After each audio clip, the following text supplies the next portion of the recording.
Hey y'all. Today I'm gonna talk about shut up. She better bring me Shut to that up. birthday It party. K3. She better bring me. He's getting out of my car. I don't care. That's what I gotta say today. Lonnie, I'm gonna come back and get you. You're gonna take me to the store. Here. I'm gonna come back and get you. Here. Huh? A clip of Shurhanda Galden saying she wishes she could go back to her Circle K job spread across hip-hop social media, and people lost their minds. Her son is one of the most streamed artists on the planet, a man who has generated tens of millions of dollars through music alone. And his mother is on camera saying she misses working at a convenience store. The comment sections filled up immediately. Why is NBA Youngboy's mother living like this? He should be embarrassed. This man has hundreds of millions of streams and his mama is talking about Circle K? The narrative locked in fast. Youngboy had abandoned his mother. He was not taking care of her. Something was deeply wrong. And almost every single person who ran with that story missed what was actually happening. So let's get into the real picture. Who Shurhanda actually is, what she really said, what her life looks like today, and why the story the internet built around her says more about us than it says about her. Shurhanda Galden raised Kentrell Deshaun Galden, NBA Youngboy, in Baton Rouge, Louisiana, in one of the hardest environments in the country. Baton Rouge consistently ranks near the top of national statistics for violent crime per capita. She was doing it largely alone because Kentrell's father, known as Lil Top, was incarcerated when Kentrell was barely 3 or 4 years old. She worked jobs like Circle K to keep the lights on and food on the table. She did not have financial resources, extended family infrastructure, or a safety net of any kind. She just kept going. Kentrell found music as a teenager and attacked it with a relentlessness the industry had rarely seen. He was uploading content with a consistency that dwarfed artists with full label teams behind them. By his early 20s, he was among the most viewed artists on YouTube globally, not just in rap, not just in hip-hop, but across every genre. He spent extended periods in YouTube's top 5 most viewed artists worldwide, competing directly with pop superstars who had massive promotional budgets. On Spotify, the numbers were similarly dominant. By any credible industry estimate, Youngboy's earnings from streaming, YouTube revenue, record advances, touring, and merchandise have placed him comfortably in the multi-tens of millions range. The financial foundation he built from nothing is real and it is substantial. And one of the first things he did with that money was make sure his mother was no longer living the way she had been living in Baton Rouge. That was never up for debate for him. Getting his mother out was personal. It was part of the mission from the start. Now let's talk about what Shurhanda actually said in those clips, because this is where everything the internet got wrong begins. She said she misses working. She said she misses her job at Circle K. She was not saying she was broke. She was not complaining that her son was not providing for her. She was not making a financial statement at all. What she was expressing, and this is something that clearly went over a lot of people's heads, is that money cannot replace the psychological value of routine, independence, and ordinary human community. She missed the friendships she had with coworkers. She missed showing up somewhere and knowing her role. She missed conversations with regular customers, the rhythm of a normal workday, the feeling of being seen as just a person rather than somebody famous. She missed the version of herself that existed before her son's name was known everywhere. That is not a complaint about money.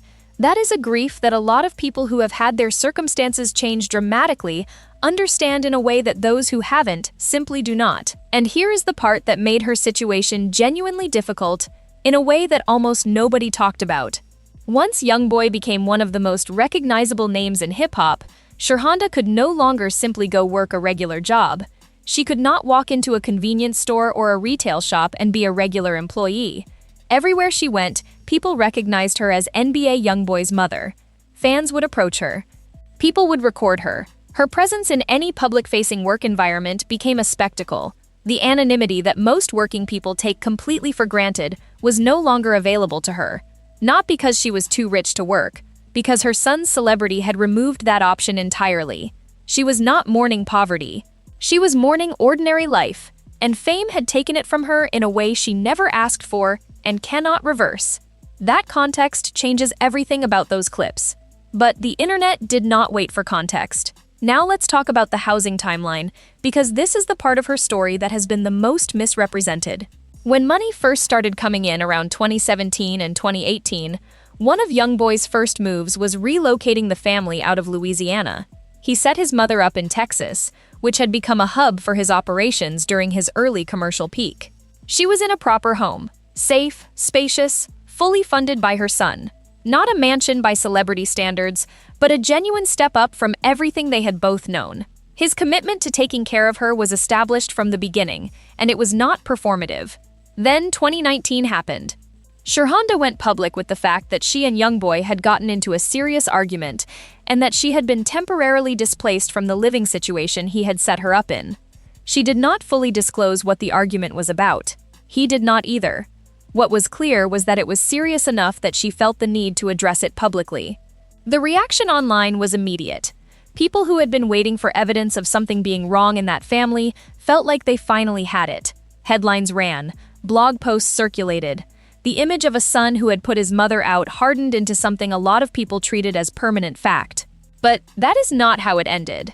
In the months after 2019, Shurhanda was consistent in the interviews she gave about returning to themes of love, forgiveness, and the genuine complexity of raising a child carrying the weight Youngboy was carrying. She acknowledged they butted heads. She acknowledged the pain of it. But she made clear the bond between them was not something a single argument, no matter how public, could permanently break. Youngboy continued to make sure she was provided for. The housing situation stabilized. The family moved forward carrying that public moment without being defined by it. The next major chapter came when Youngboy made the decision to relocate to Utah during one of the most legally turbulent stretches of his career.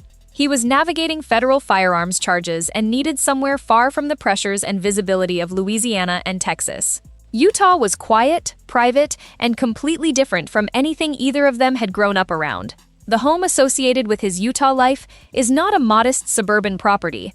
It is a serious house. High ceilings, mountain views, floor-to-ceiling windows pulling the landscape directly into the living space.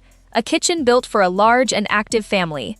The kind of property that reflects real wealth, deployed with intention, and the kind of environment that is genuinely restorative for someone who spent decades navigating the stress of Baton Rouge, single parenthood, and the very public chaos of her son's fame. Shurhanda's role today is that of an active matriarch. Youngboy has a substantial number of children from various relationships, and the daily reality of that family requires someone who is present, invested, and capable of holding the center together. She is that person. She helps manage relationships between the children, supports caregiving for younger family members, and serves as a stabilizing presence in a household that is genuinely complex. Her public appearances, podcast sit-downs, YouTube interviews show a woman who is candid in a specific way that does not happen when someone is performing. She talks about Youngboy in grounded, detailed terms, not in the vague promotional way that family members sometimes speak about celebrities. She describes a son who checks on her, who makes sure the household is provided for, who expresses love even when the outside world is watching something that looks like conflict. That consistency across multiple interviews over several years is not spin. There is a specific expectation in hip-hop culture about what it looks like when you are related to a famous rapper. The assumption is that every family member should be visibly dripping in luxury content at all times. The performance of wealth is treated as evidence of wealth, and its absence is treated as evidence of something wrong. Shurhanda does not perform wealth.